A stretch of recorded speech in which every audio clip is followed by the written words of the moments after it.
Okay, so we are live. Welcome everybody to this first connection between Impulztanz and Bates Dance Festival. I'm Rachel Boger from Bates College and Meta Academy, which is hosting this project, and we have here at Bates College and the Bates Dance Festival David Dorfman, Chris Aiken, and Angie Hauser, who are all faculty. Okay, so we are live. Oh, and that's feedback. Welcome everybody to this first connection between Impulztanz and Bates Dance Festival. I'm Rachel Boger from Bates College and Meta Academy, which is hosting this. There's probably one screen open. Okay, I closed it. That's how much of a delay there is. So, hey, Impulztanz people, who are you? I am David Zambrano from Venezuela, and I'm Kerstin Kussmaul from Austria, Germany. Hi, David. Hi, nice surprise. Nice. Hi, Chris.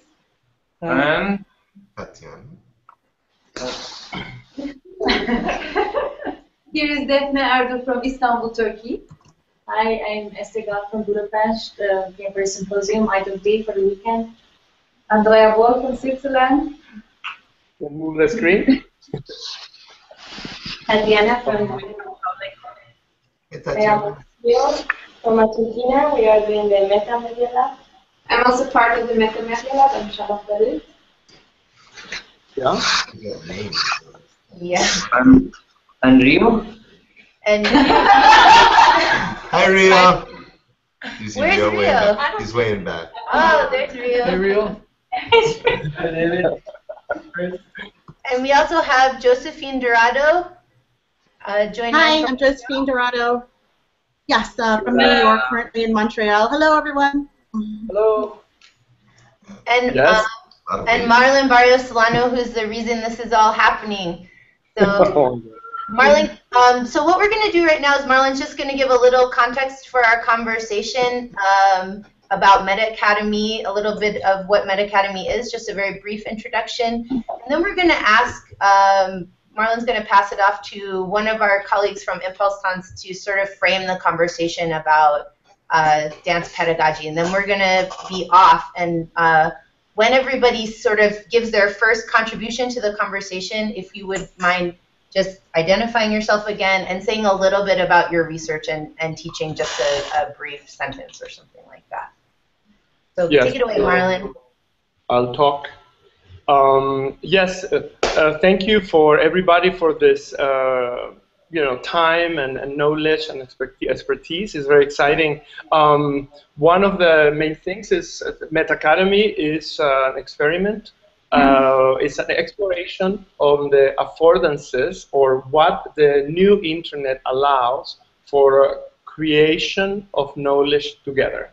So, and at the same time to explore perhaps like ways in which we can, how I say before in person to our friends in Impulztanz, to how can we at the same time that we are producing the knowledge, create some strategies from documentation, and at the same time perhaps explore specifically the tension between embodied practices and the potential of the network environments for knowledge transmission of our practices. I think video, online video, offers a very interesting possibility for a quite sophisticated thinking that happens in our community. When I say thinking, I don't separate it from the practice and an embodied practice.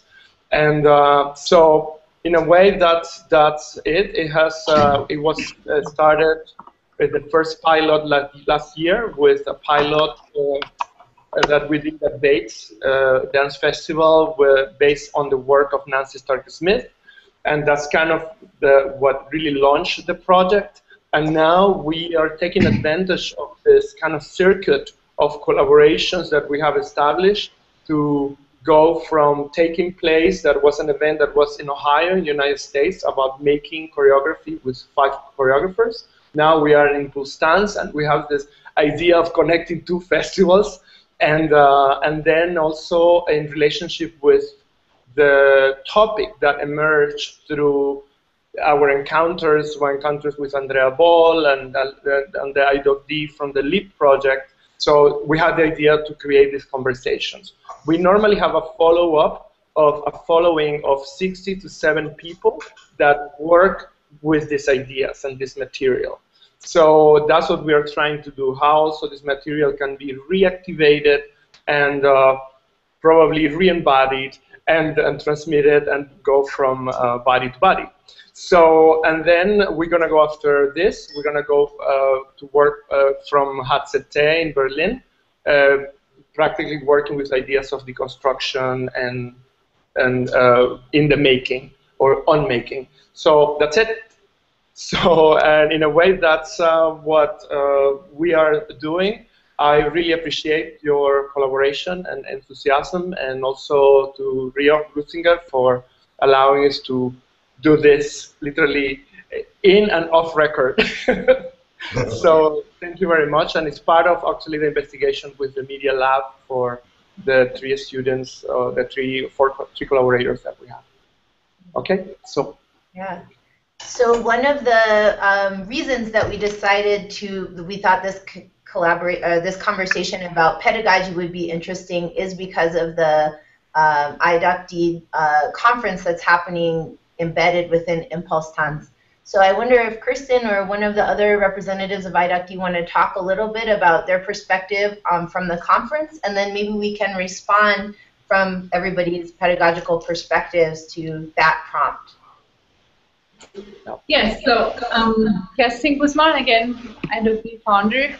So first of all, how the theme of the conference came to be was really a call from us to all our 500+ teachers on the website to ask them what they are thinking about these times. And so we had a multitude of comments, thoughts, and there was one major line of thought that was really this triangle between teacher, learner, and material. Like, what's the relationship in there, and what does it mean inside an art form to teach, and really, because we are to some degree already doing more horizontal line of teaching, a student-based learning situation, so to really address that, what that actually means. And also, I feel like now having talked before the symposium, I really hope to know more about all that after next weekend. And one interesting polls, or 2 interesting polls are, one is how to teach autonomy and how to become an autonomous artist on one side, and on the other side also working with new media, on the other side feeling that we are really connected, and it's a global, not just a globalized world, but it's not just locally, but how do we deal in a context where we are never can be autonomous, or we always live in a context of on any level, meaning also that, for example, having a talk with Nita Little, that she feels like contact improv is something being really crowdsourced, so it's not top bottom at all, but it's really something that is constantly being reinvented, developed actually by all the contribution, not just teachers but also learners, and changing of roles between. So those are 2 poles that I believe we will be exploring during the weekend. Yes, anything you would like to add from the team? That you I just felt like making a step back to what IDOC is, and it also is the second step that the symposium, okay. And like it was, the idea also came from. Say again your name? Yeah, this is Defne Erdur. I'm the current editor of the site, but we've been developing the website for teachers to share their know-how or like reflect on their own work through these 2 years, pilot years of creating the website, and now we have plus 500 people who just write about or share videos or any document feedbacks from students whatsoever on their teaching or the learning side of things. And just making it kind of a living archive that we see now in the contemporary times, what is being taught and how and why. So that was kind of the ground of creating this website that Kerstin actually initiated and helped us to come together and bring together these. And now this is kind of the second step. Okay, we're documenting. We really focused on documenting last year in our symposium, but now we have to take a step back and like, what are we documenting?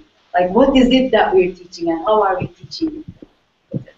Just a little note.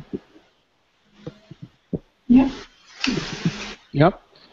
So I would like to also contribute a little bit. I know that also Rachel has kind of share with perhaps with the teachers at Bates Dance Festival some of the paragraphs of the Teach Me Not. I think that there is an interesting kind of trope there, perhaps also to trigger, because then we're talking about teaching, about education, and then you know, like there are kind of a lot of different frameworks, and we also have David Zambrano, who's a well-known teacher of. I remember that I interviewed him, and he said, "Modern dance. You are a teacher of modern dance," and also, and he said, "I'm a teacher of a modern dance form." And so anyway, so he's a teacher of a form. So, and I think that it's something that perhaps we can bounce back and forth about, or any kind of things. And also another word that came out in the Rachel and I when we were reporting about what was happening at Bates is the idea of hierarchy. You know, like in the Teach Me Not, there is that word that is practically in the first 2 lines. So take it away.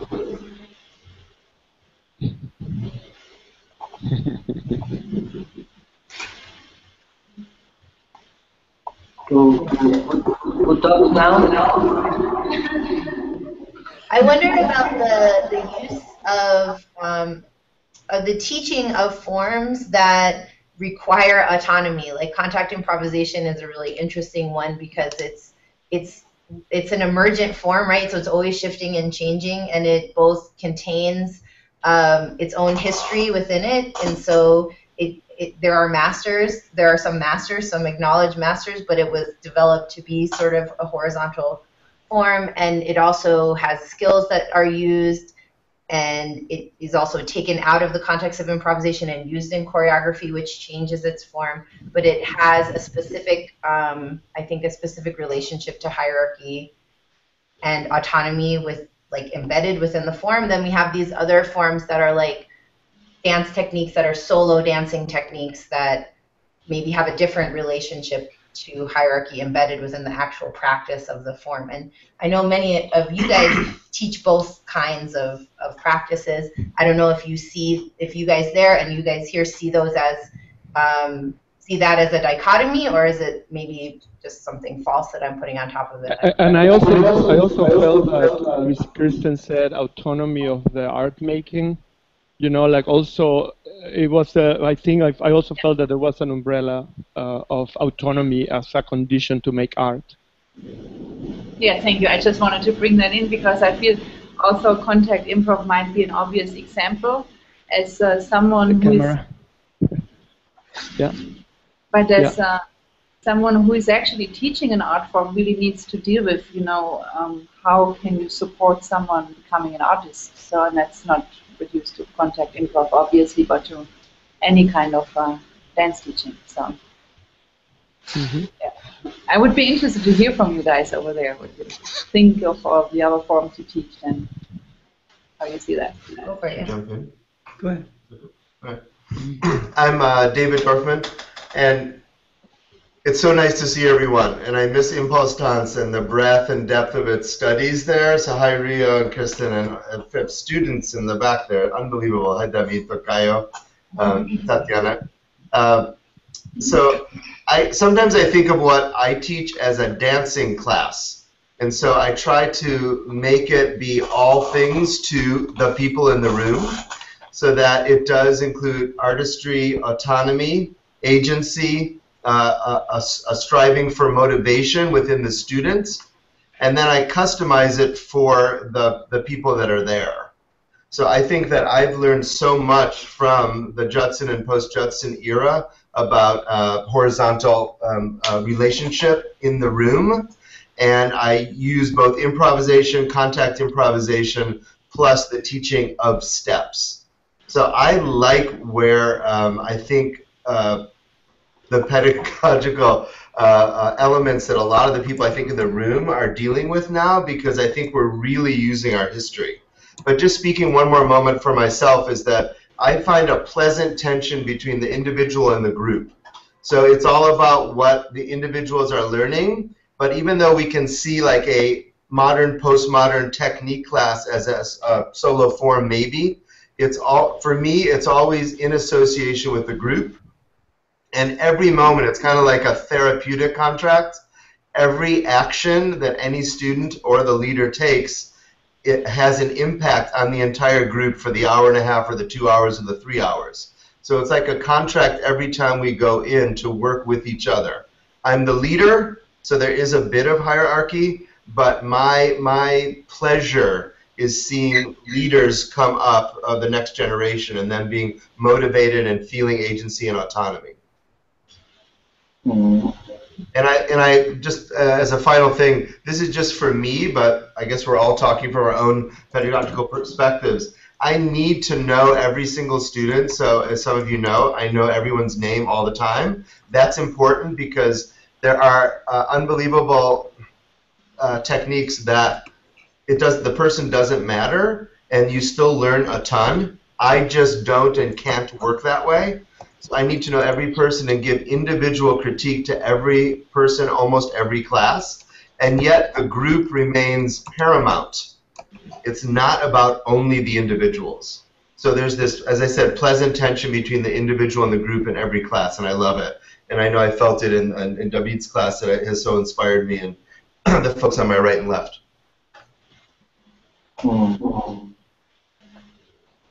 Yeah, it's a little bit like the bee effect, nature. You know, like the bees, how they affect the nature. It's a little bit like that in the classes. Yes. I very much like David Dorfman statement, because I relate to that one also very much. My mentor was Simone Forti, and she comes also from the 60s. But before I met Simone, I somehow, for some reason, I was already transmitting live information. Before dance was mathematics, and to ladies that were studying high school in the night. And for some reason, one of them approached me, and as soon as I went to teach them, I like very much that transmission, and also how to transmit it, how to keep the attention or the attention of all of them as I am transmitting that information. And then from there, I took it into when I changed from computer science to dance. So when I went into dance, whatever I was learning in dance, I was immediately somehow approaching it the same way that I was doing it when I was teaching mathematics. So it says how to keep the attention of everybody at the same time to make an environment that everybody can play and feel very comfortable, so they can come more out from whatever background, not only dance, but social or cultural background they have. I like very much not to learn the names, because nowadays my classes are very big, so it's very difficult, and every week I have like 50 students, so I cannot remember everybody. But I like very much to stimulate everyone in the class, especially with their life history that everybody has different, because of parents and also countries, and so I usually ask them which country they are coming from. So I remember easier their cultures than their names. And for me, the cultural exchange that happens in the room is somehow the source from many things that we have learned in the arts, and not only in arts, but also in life. one culture brings an idea, another culture brings another idea, and then the vibration of those two put together becomes what a new idea inspired to many people. And I think almost everything that I have learned has been like that. So the cultural exchange that I managed to make it happen in the dance classes when I go to teach, for me is very important. It's a little bit like going to a meeting with United Nations, and then instead of sitting and discussing things and listening to each other, everybody goes through each other over and around and touch in different ways and well, etc. It's actually it's a little bit like an orgy. So I like that aspect of it. So the playfulness. And then the other thing is that, and that's what I mentioned, Simone Forti, is that what the thing that I like from her a lot is that when she was our teacher, everything that she will explain to us during the sessions, the workshops or rehearsals, it was performance. So she was always performing. So she was like, no, so different from stage to the studio. And I like that approach a lot. Like whatever we will transmit, I think it's great to transmit it fully from every part of our body. So it's actually I have been performing since I met Simone Forti everywhere, in the studio, in the classes, and on the stage. Yes, so every time that I have a possibility to transmit, like right now, somehow aware of the people behind me watching my flash dance close, I like it. So that playfulness of transmitting information, whatever we are learning, is something that I always have been practicing for a long time. I don't only teach steps. My main focus has always been in practicing spontaneity, but the flying low, what is right now, that has become a very somehow eloquent movement vocabulary that anyone can use for their own purpose. But for me, still, it's the playfulness on the moment. So, in other words, I have never written my classes, except the little description that I wrote, I think in the 80s, and it still is useful. Nobody asked me to change it. But I always approach my teaching spontaneous. And by doing it, things repeated. So then, depending on the group and the country, and etc., whatever is necessary that is in my memory, I use it. So this is how I have approached from flying low. That is somehow very set, but at the same time, no. How to go into that work from every window of that work, and then to exit from that work through every window. This is something that I have been practicing from the beginning. And then the same thing with my other workshops, or improvisation, or passing through, which is a through composition, inspired also by Anna Halperin and Simone Forti, but apply nowadays to different times, and then also under different cultures. And my culture from Latin America and also from science has become what it is right now. So yeah, the playfulness of moving, the joy for movement is one of the things that I like to transmit the most. Every time that I go in front of a public, from students to public audience watching performance, to my public dancers that I select for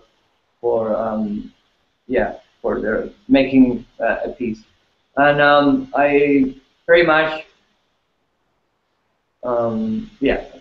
like to do it like that. So I'm sorry that I don't have so much reading information about flying low, but somehow it's quite established in many bodies internationally since the 80s.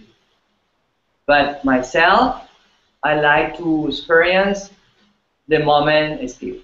When I go to teach into the room, one of the things that I like to practice the most as soon as I arrive is to just imagine that my mind or whoever I am has spread out in the whole room, through the people, with the people, by the people, and the same thing with me. So I use my body as a tool for communicating whatever my mind would like to transmit in that moment, and so on and so on. And I agree with David Dorfman. My learning experience and what I have learned the most has been teaching. I think that's enough. Thank you, David. I'm just going to perhaps like drop 2 words in relationship with a lot of what I have seen, that there is this teaching a practice, or teaching a practice that becomes performative, or a performative that explore performance that explore the practice, and then there is also a connected realm that is the realm of composition and choreography. So, and I think how I see it, sometimes all of them or either are flowing from one to each other in the practice, or they are sometimes separated as this practice. This is the choreographer, or this I am choreographing right now.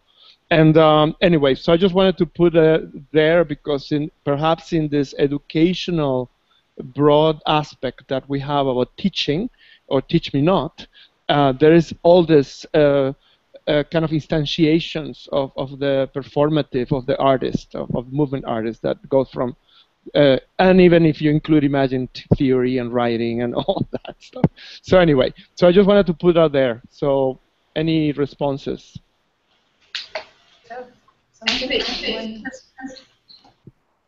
Yeah, okay.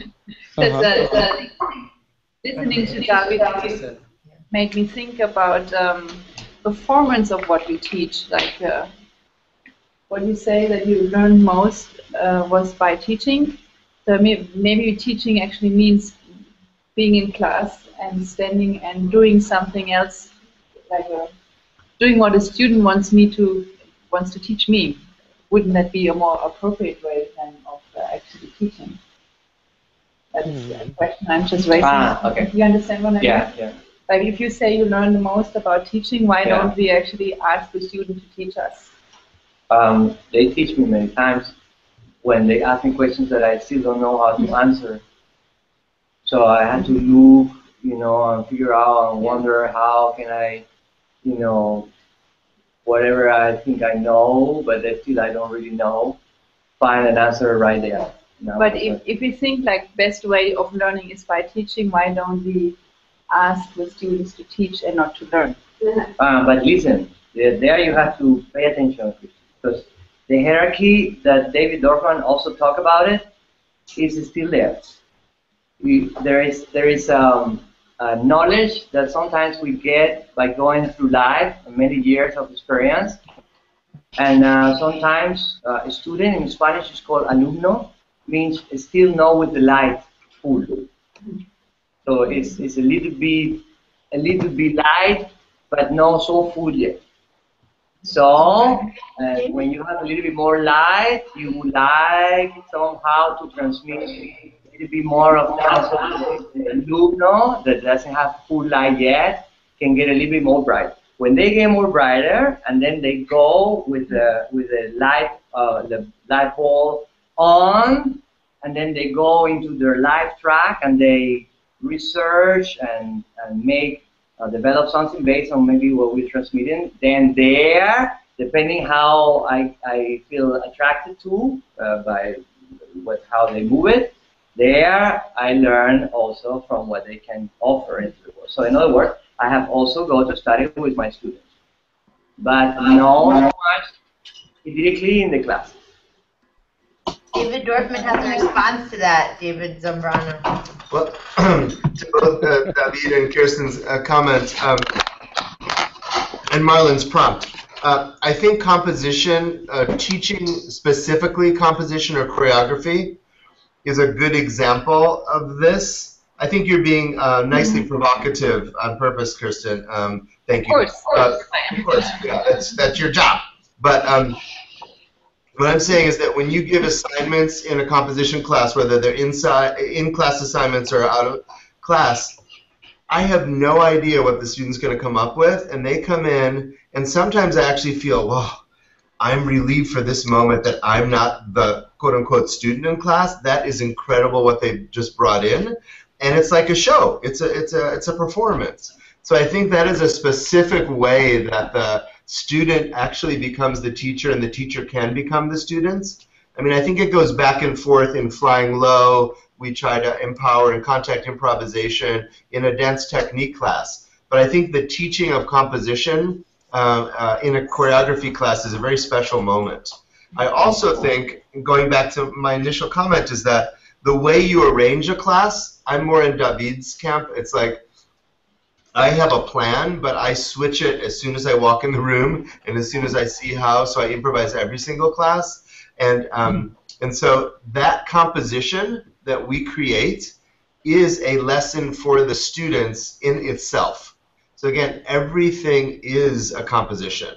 Everything is teaching. Everything, exists in that moment for the whole community to learn from, devour, reject, rebel against. And so I like the example of composition because I think it's a little different, but I do think that it permeates everything.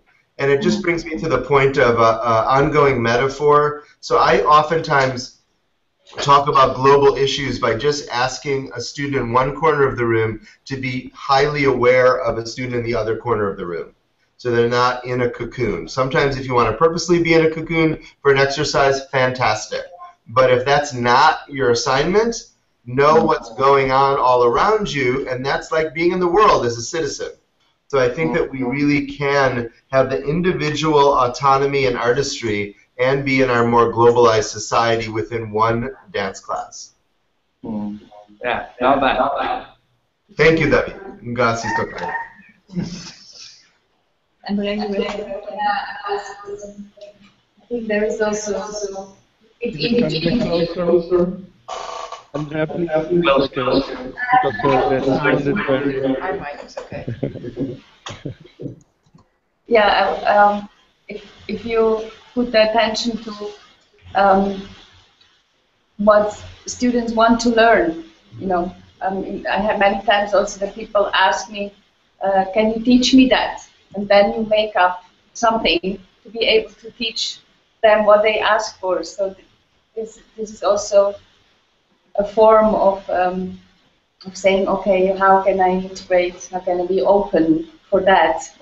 That you feel in the room? What people are hungry for by asking questions, and then you can also develop your teaching on giving an answer on that. So this is a little bit the softer approach than why don't we ask them to teach us, but we can be very attentive to what they are hungry for, what students are asking to learn. And I find it always very astonishing with kids, and I started to teach kids, and they it's the same. I have a little of plan what I would like them to experience, but the class goes always so different. Yeah, so different, really. And they are so clear in what they are hungry for and what they want to teach. So it tells me often I learn so much from that. And I want, I'm sorry, Andrea. Did you finish? Yeah. So I wanted to. Yeah, it's just I was just reminded by this comment, a phenomenon that I call the baby and the bathwater. All right. So I think that we are, because also I have been 2.5 years at HCT, and then of course they from the get-go they come from the whole deconstruction of pedagogy for the 21st century for dance and choreography, and then they created from the get-go a quite horizontal model that tried to generate autonomy, where you are not teaching a form. So there are all these kind of interesting tensions. What I call the baby is the form, and the bathwater is all the thing that surrounds perhaps our practices. So I think that like one of the things that I felt when I went there is that they start calling making kind of choreographing, or you become a maker. You are not a dancer, you are not a choreographer. It's just that notion of the maker. And then mostly what is taught, because I've been in the meetings, is actually a critical attitude. in relationship to the crafts. So anyway, I just want to put there as a fold that perhaps there is this tension between the baby that is some kind of craft that needs to be transmitted, and the other is some kind of layered, meta-analytical, and perhaps even Marxist way of understanding your processes. Anyway, so that they are, because I think perhaps even Rio, that is over there in the back, for example, now in Impulztanz, there are these labs going on. The conference IDOC, there is one about the labor conditions going on. There is one about choreography as drawing. So there is this interesting stretch that we're not talking about just whatever we call formerly known as dance, is this huge practice of understanding embodiment, perhaps in a quite sophisticated way. So anyway, so that. Mm-hmm. Yes. And is it possible to move the camera, Rachel? Sure, yep. Yeah. So I want to say a couple of things. One of the things... Hello? You're good. Okay, I'm just good? got close up.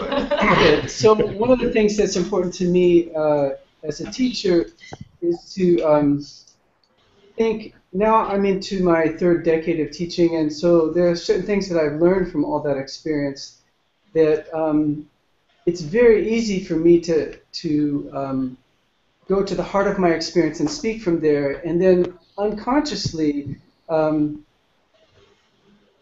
say things in a way that the students think it's like the gospel, and that I'm defining reality.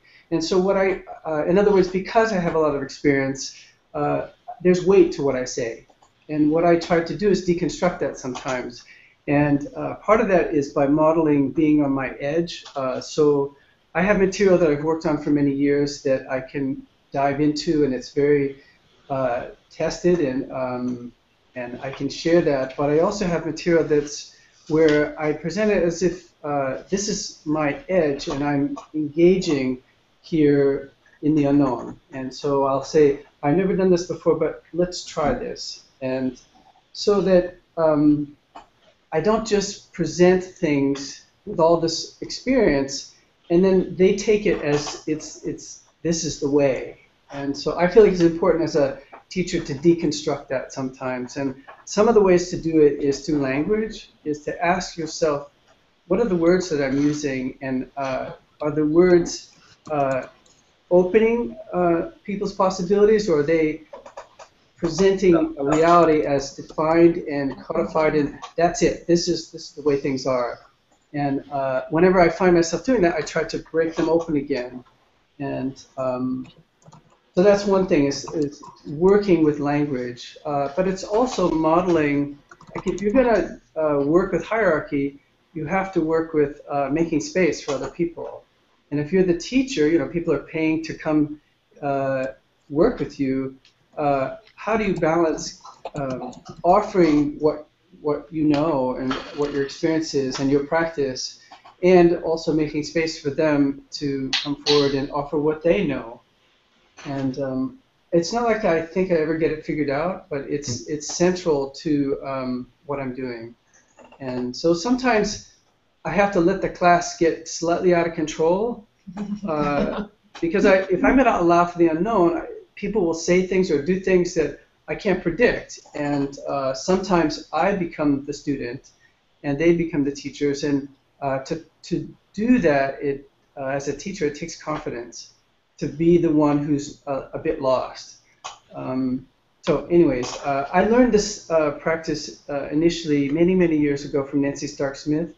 I saw the precision with which she used language to catalyze movement and states of being.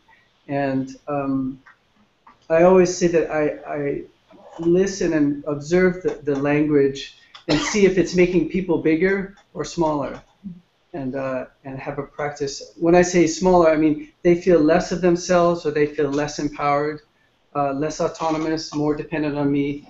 And did the words seem to make them bigger and more confident and more curious?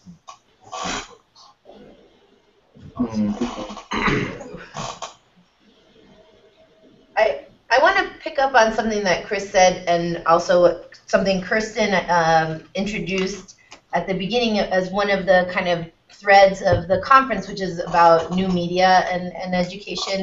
I think this question of hierarchy is coming up a lot right now, partially because, you know, the internet has in some ways democratized education, right? So there's like, you know, your ability to go onto YouTube and learn how to do something, or sort of in that way. And, you know, the four of us are all professors at small liberal arts colleges in New England, and which are grappling with the influence of online education into our learning environments.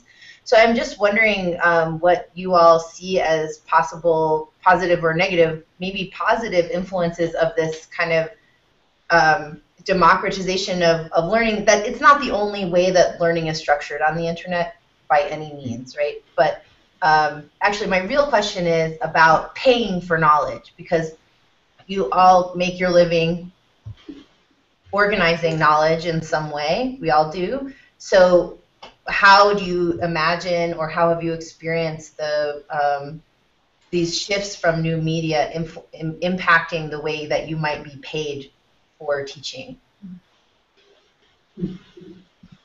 Good question. I actually think I go to YouTube myself to learn, and I've really learned amazing things there, and I incorporate them in my teaching. And especially, I mean, in dance, there's so much about not just the language we use, but the way we are present in our bodies that is such a source of learning that I never feel in any way threatened, also by what people take from my class, and it's going to be transformed anyway. Like whatever I teach and someone else is going to take over, be it virtual or real, that I feel like there's this non-verbal communication and connection that cannot be replaced virtually, and there's so much learning. Actually, we had a meeting yesterday, our IDOD meeting here in Impulztanz, where some dance teachers met, and we were, one of the points were the use of voice and language, and we realized that from the 6 of us, we all had a different maternal language. So we taught each other in our maternal language, which no one else understood. So that was an interesting process. First lesson I ever got in Chauchat, and the click sound really did something to my body, for example, that I never. So it really changed my alignment. So there was so many aspects of learning besides the actual transmission of material information that is there, that I just feel like it's really more an enrichment than anything else from social media. I love handcraft, and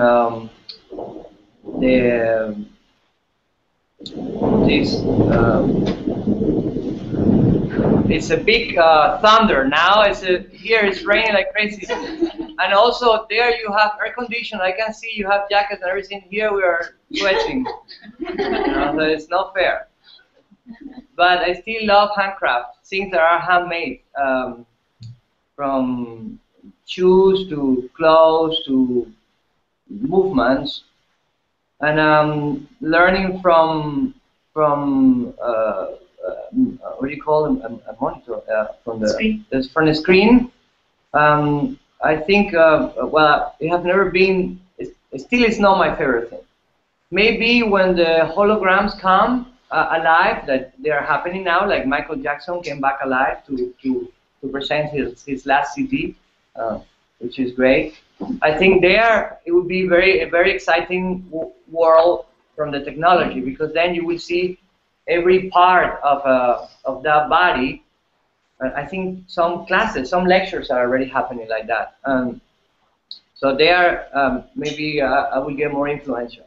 But the thing of handcraft is that it has still details and little curves that sometimes we miss, with the little fingers, or it's like the playfulness of digital and manual masturbation This I still like.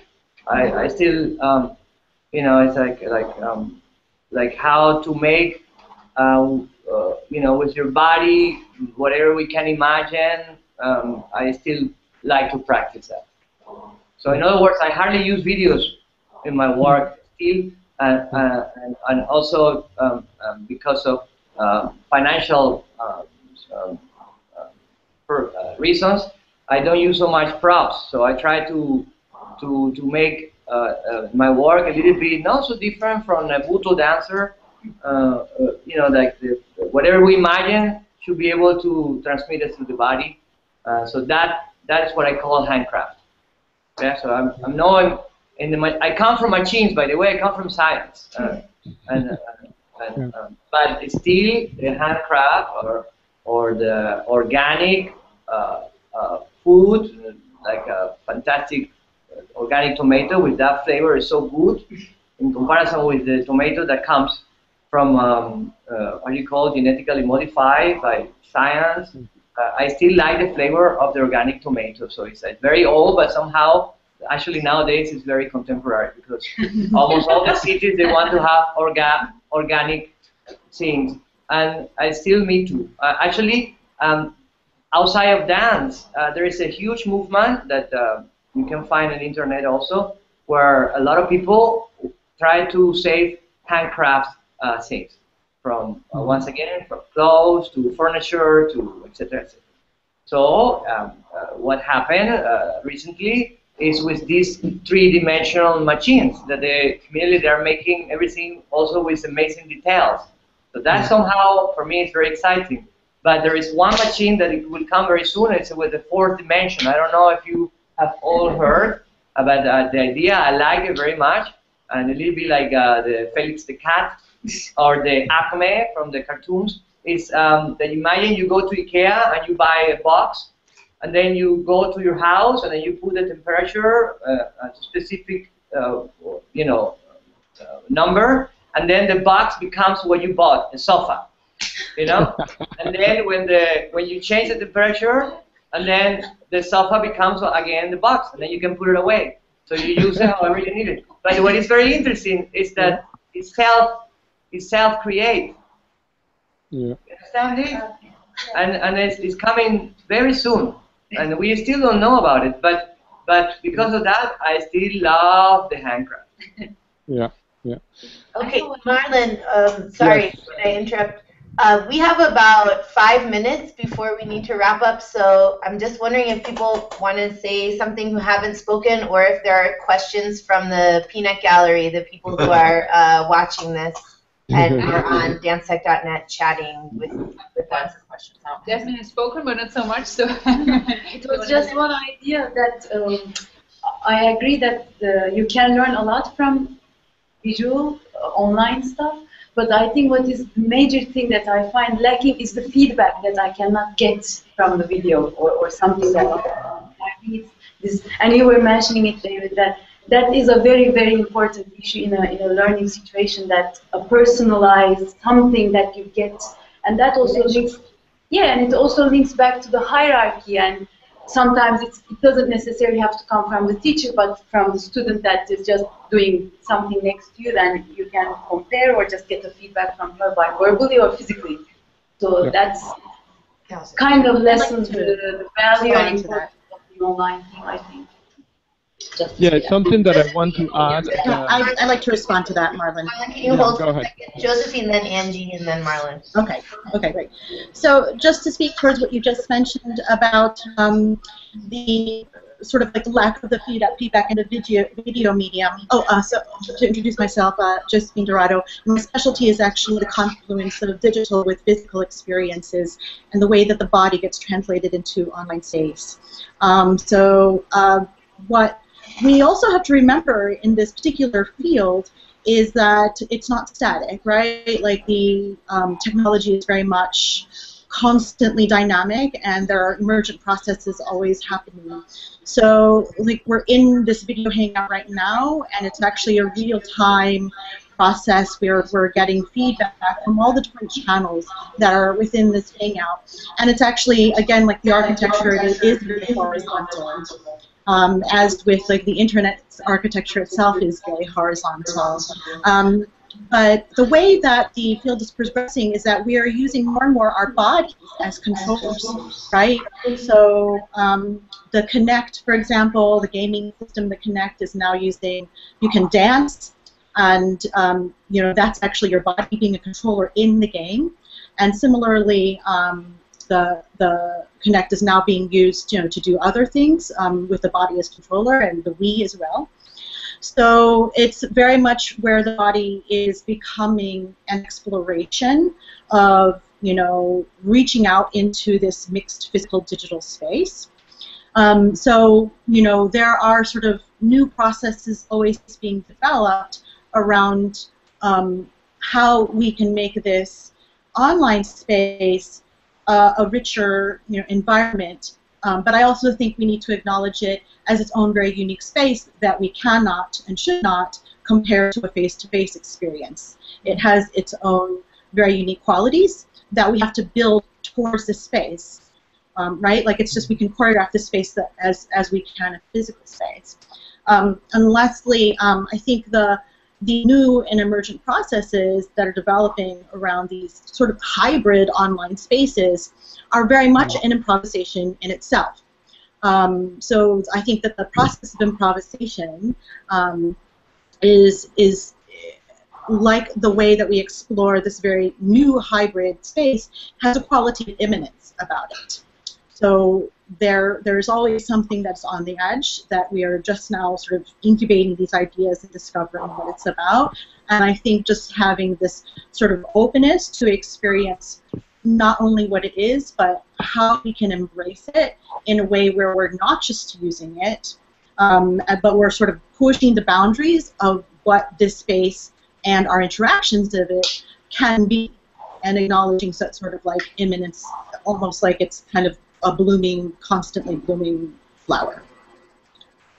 Cool. Yeah, I just want to add, perhaps, you know, just very briefly, I think that something to take into consideration is our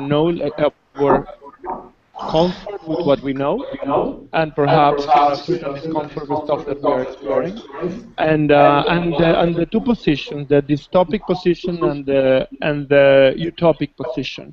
I think that it's important that recognize also what Josephine mentioned, the potential hybridicity of the space, meaning perhaps, can you hear me?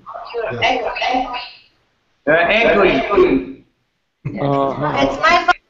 We are echoing. Okay. Can you hear me better?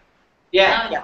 Okay, yes, it was a feedback. No, like the main thing is like we live perhaps in an interesting moment that we feel very comfortable with what we know, and then, you know, this is not the idea is not replacing one thing with the other, but also consider the ideas of access. For example, for people who don't have directly the possibility of having or being an Impulztanz, of being at Bates, or having access to the very, very expensive universities in New York. You know, there are a lot of very important questions of transmission, simple transmission and access. And already in YouTube, the 40% of videos are of dance videos, people moving and performing, doing things. And besides, if people can have sex in the internet, there are a lot of things that can happen. So, and I think that there is something quite interesting about the potential of our potentiality of our minds, embodied minds. So anyway, so that's all. And how are we doing, Rachel? Angie wanted to say something? Yeah. Angie wanted to say something, and then we might have to sort of trickle out because people have class here in 15 minutes, but yeah. Okay. Yeah. Hi, I'm Angie Hauser, and I'm teaching here at Bates. I teach improvisation and performance and movement. And I was thinking about what David was saying about handcraft, and I too love things that were made, and that the reason I like them is because I have a sense of the person or the experience of making the thing, and I feel the resonance of that when I have something that's handmade or hand grown or somehow where there was an individual that was directly involved in the creation of the idea and the thing. And so that, and then in relationship to the online question, I'm not sold on all of it either, but I know it's happening. But I was kind of optimistically thinking about like what's the connection of that feeling I have from the handmade table that I can see how it was carved, and this crazy internet experience here. How can I use my imagination in the way that I do when I'm on that table, thinking of the person that I've never known and never been in the room with, but I use my imagination and my own experience to extrapolate into that person's experience of making, and that somehow it's related to, possibly, again, if we're optimistic and believe, that you could do the same with this, that somehow through our imaginations and all this training and work we've done to extrapolate other experiences through our body, that's what I'm doing. Like, as I'm getting used to seeing you guys, I'm like, oh, okay, I am noticing more of you, and I'm feeling the tether to you across this gigantic amount of space. Yeah, so I just found a connection there that seemed like, okay, maybe it could work. But it's one thing that still for me is somehow very enriching, is that here we have a very different sounds than what you have. The clear climate here is very different. Our presence in here is very, very different.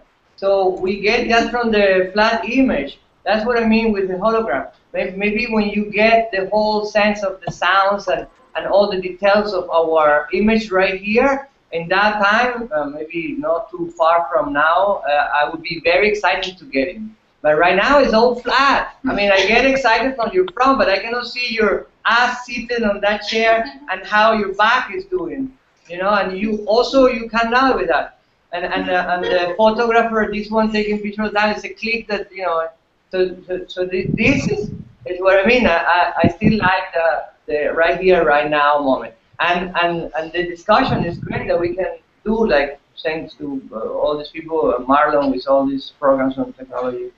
But still we have to wait until I finish, and then you can go to talk, and then we have all this. The technology is good, but it's not like how we experience life right now.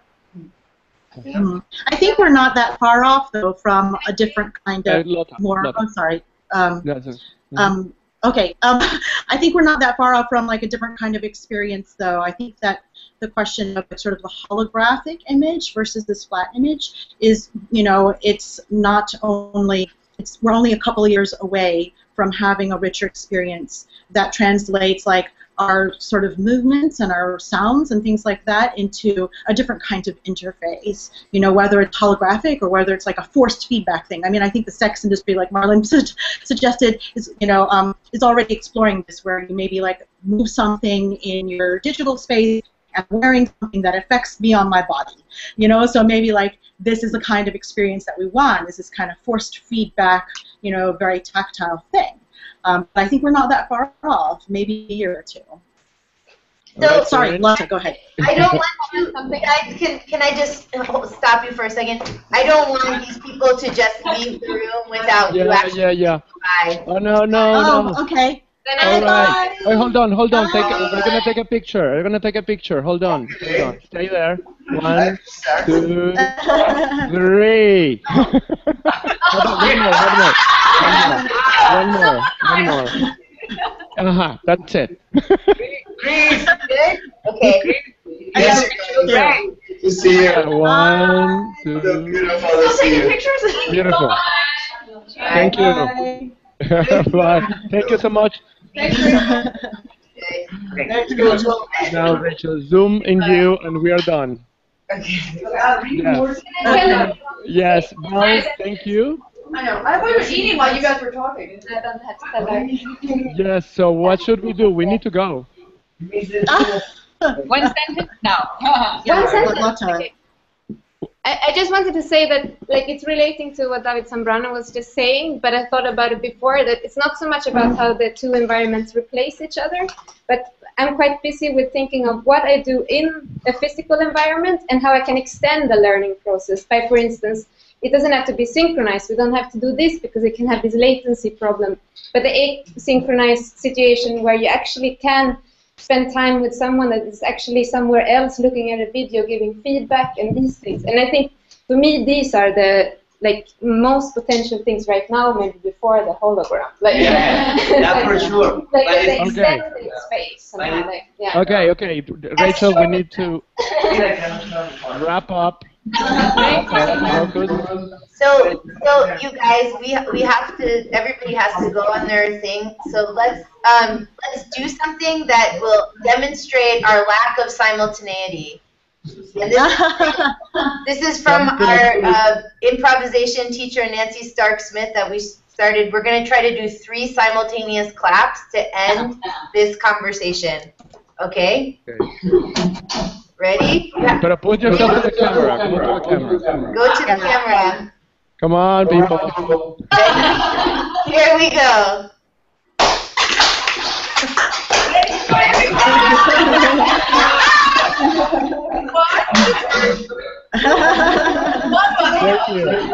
So thank you, everybody. We're going to have another conversation next week. Hopefully we'll have a little bit longer time because we'll have some of the kinks ironed out, and I hope you'll all return to join us again, both those of you that I can see and those of you that I know are out there just watching us. So, and you can sign on to dancetech.net and give your comments on this conversation, which would really enrich the next conversation. So thanks a lot to both Bates Dance Festival and Impulztanz for hosting this conversation. Thank you, Rachel. Bye. So we go offline. Go offline right now. Bye-bye.